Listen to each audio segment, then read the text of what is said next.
तुम्हारी मांग की सिंदूरी छटा, घटाओं से केश, दूध सा मुखड़ा, ऐसा लगता है आकाश में संध्या की लाली छा गई है और पूर्ण चंद्रमा भी उदय हो गया है। तुमको पाकर मेरे सारे स्वप्न पूरे हो गए, मैं संपूर्ण हो गया प्रिय। मेरे सिंदूर ने आज आपका मन हरा है प्राणनाथ, किंतु आपने तो पहली दृष्टि में मेरे मन का हरण कर लिया था और मैं जान गई थी कि आप ही मेरे सब कुछ हैं। वो कैसे प्रिय? आपकी रुद्राक्ष माला को देखकर भगवान शंकर और माता पार्वती से मनाती हूँ कि यह माला सदैव आपकी रक्षा करती रहे और मेरी मांग का सिंदूर सदैव दमकता रहे।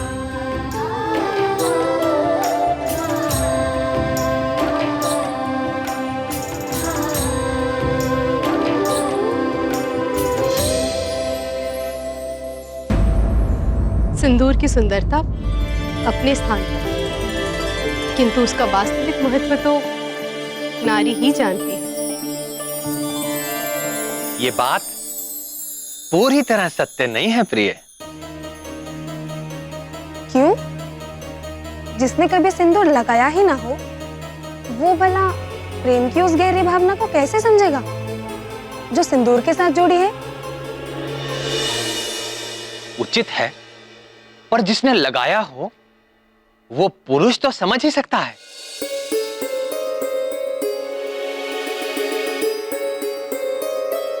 हे अव्यक्त, ऐसा कौन सा पुरुष है जो सिंदूर लगाता हो?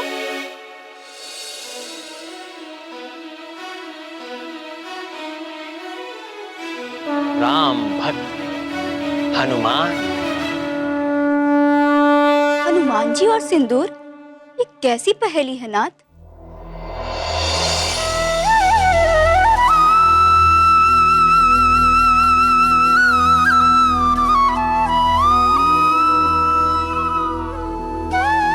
ये पहेली तो वो ही बूझे जो सिंदूर लगाती। ठीक है, हे अंतर्यामी, मैं ही बताती हूँ। ये घटना तब की है जब प्रभु श्री राम रावण का वध करके अयोध्या में लौट आए। सारे वानर तो किष्किंधा लौट गए, परंतु राम भक्त हनुमान अपने आराध्य के चरणों को छोड़कर कैसे जाते। अंजना नंदन प्रभु श्री राम की सेवा में अयोध्या में ही बने रहे। एक बार मंगलवार के दिन जब हनुमान जी राजसभा में पहुंचे तो सभी लोग उनको देखकर चौंक पड़े। क्यों?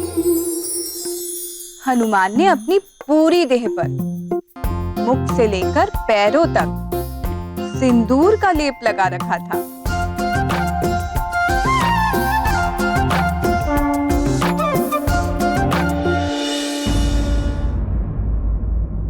श्री रामचंद्र की, श्री रामचंद्र की, श्री रामचंद्र की, श्री रामचंद्र की।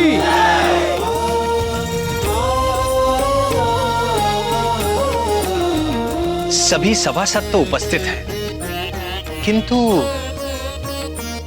पवन पुत्र हनुमान कहीं दिख नहीं रहे। जय श्री राम।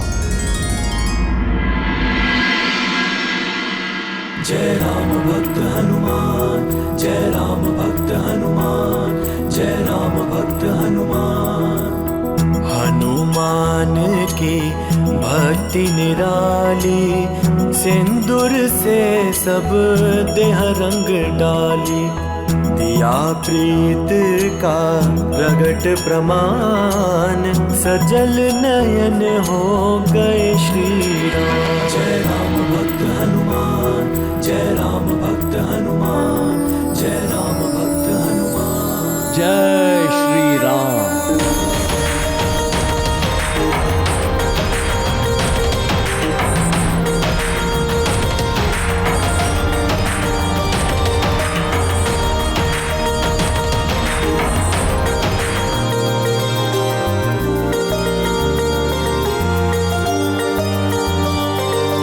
ये क्या महाबली, आज ये कैसा स्वरूप धारण किया है आपने? आपकी प्रसन्नता के लिए प्रभु। मेरी प्रसन्नता के लिए? आपसे ये किसने कहा कि मैं किसी विशेष रूप से प्रसन्न होता हूं, और वो भी इस रूप से? ये ज्ञान तो मुझे स्वयं माता सीता से मिला है प्रभु। जानकी से? जानकी ने आपसे ऐसा क्यों कहा और कब कहा? आज प्रातःकाल संध्या वंदन के पश्चात जब मैं माता सीता से प्रसाद पाने गया,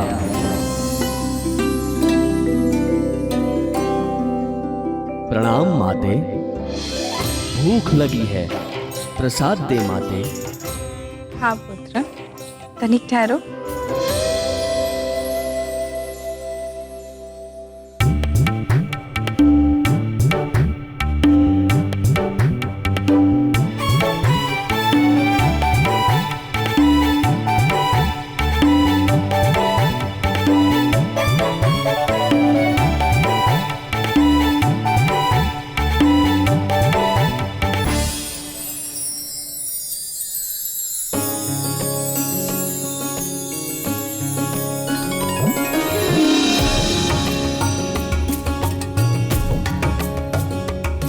माते, एक प्रश्न पूछूं?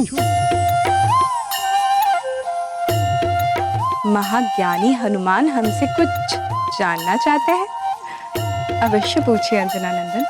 माते, इस दिव्या के ना खुलने से आप इतनी व्याकुल हो गईं और मिलते ही सदा की भांति प्रसन्न हो गईं माते।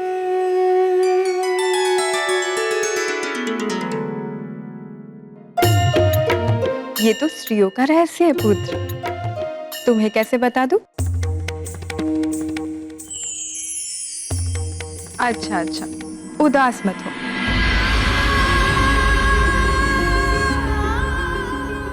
देखो, इसे सिंदूर कहते हैं आंजने। इससे क्या होता है माते? क्या होता है?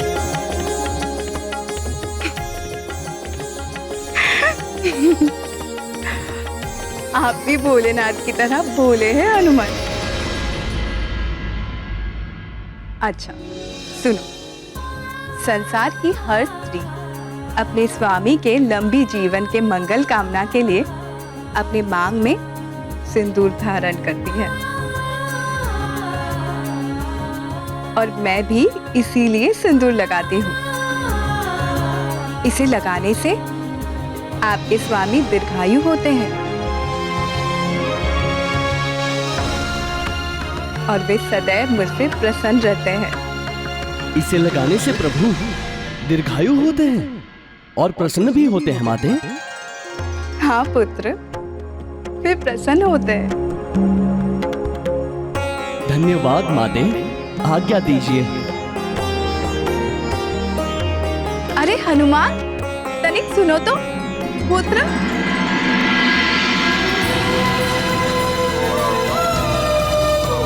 श्री राम जय राम जय जय राम, श्री राम जय राम जय जय राम।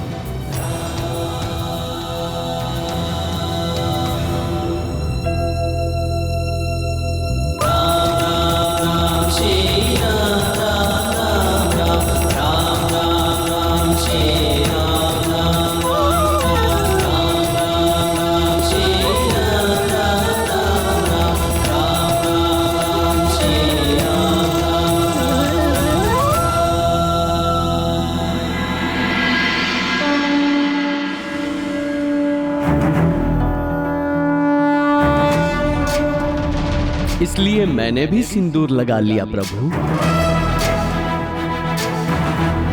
किंतु हनुमान, जानकी तो चुटकी पर सिंदूर लगाती है, परंतु आपने तो अपने शरीर का कोई भी हिस्सा रिक्त नहीं छोड़ा। मैंने सोचा प्रभु, केवल चुटकी भर सिंदूर लगाने से आप दीर्घायु हो जाते हैं, तो यदि मैं संपूर्ण देह पे सिंदूर लगा लूं तो आप चिरंजीवी हो जाएंगे और पृथ्वी छोड़ के कभी भी अपने धाम नहीं जाएंगे प्रभु। सदैव हम भक्तों के पास ही रहेंगे प्रभु।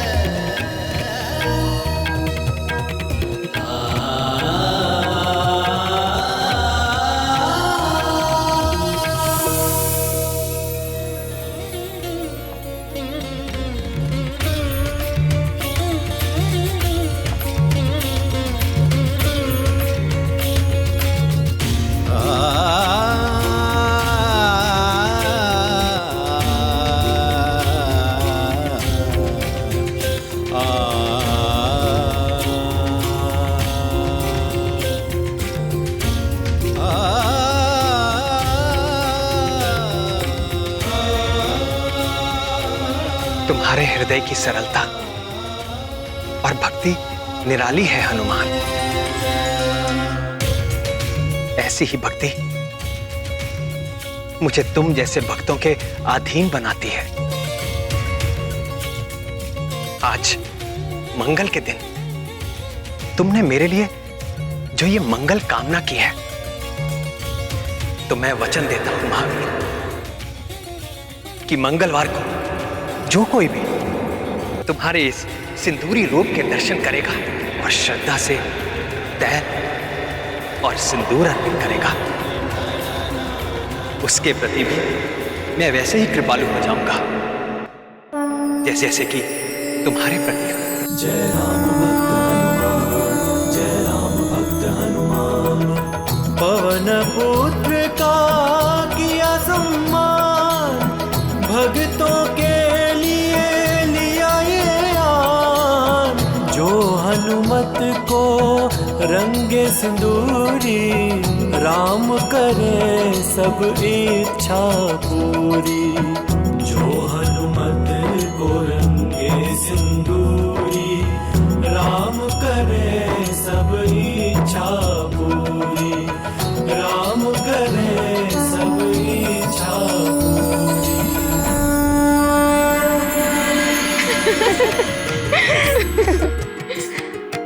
तो ये है सिंदूर का महत्व, जिसे स्त्रियां ही नहीं हनुमान भी जानते हैं।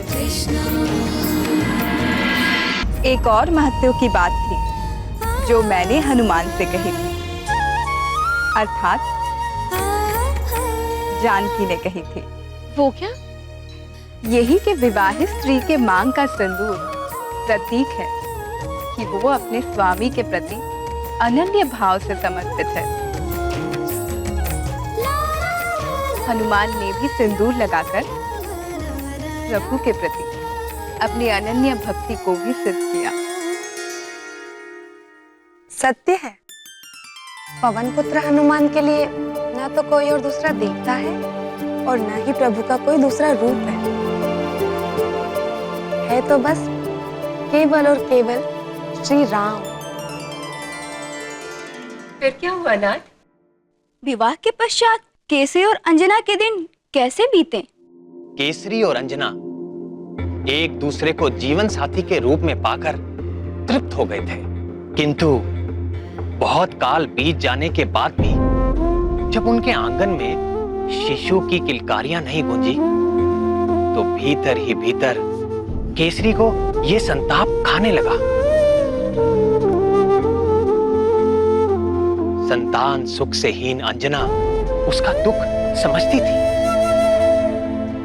पर वो स्वयं भी दुखी थी। वो जानती थी ना तो संतान के बिना वंश वृद्धि हो सकती है और ना ही मनुष्य को पितृ ऋण से मुक्त किया जा सकता है। पितृ ऋण चुकाए बिना स्वर्ग का द्वार कभी नहीं खुलता।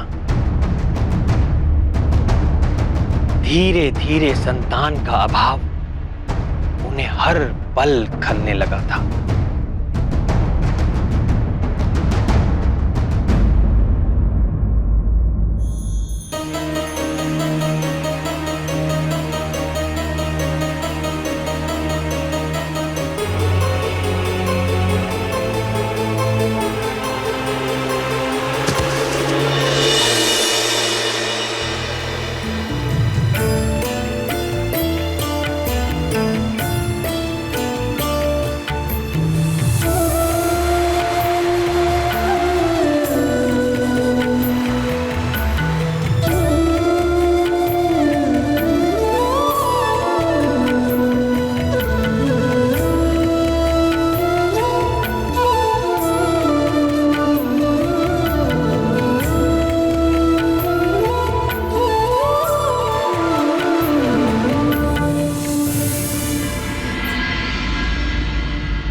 किंतु हे घनश्याम, अंजना को तो देवगुरु से पुत्रवती होने का आशीर्वाद मिला था,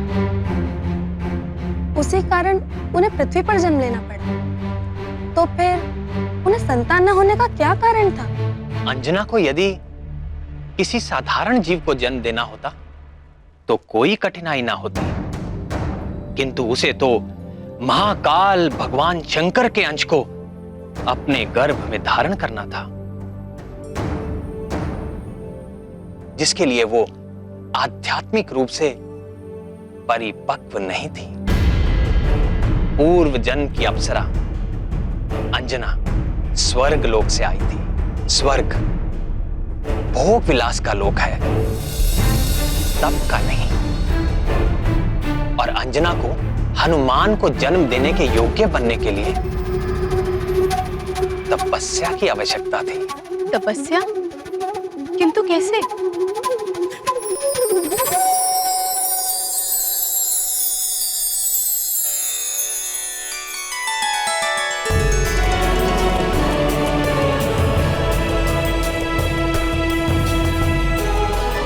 किंतु कैसे? यही बात तो केसरी और अंजना भी जानना चाहते थे कि वो संतान पाने के लिए क्या करें, कैसे करें। संतान की अभिलाषा से अनेक लौकिक उपाय किए, किंतु कोई लाभ ना हुआ। तब उन्होंने अपनी समस्या के अलौकिक समाधान को जानने के लिए ऋषि मतंग की शरण ली।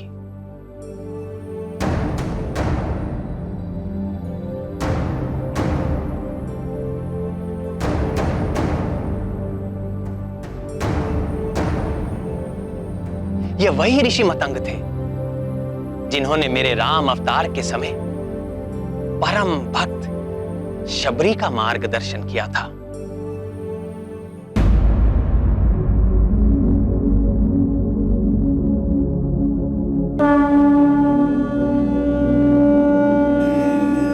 संतान प्राप्ति अस्तु।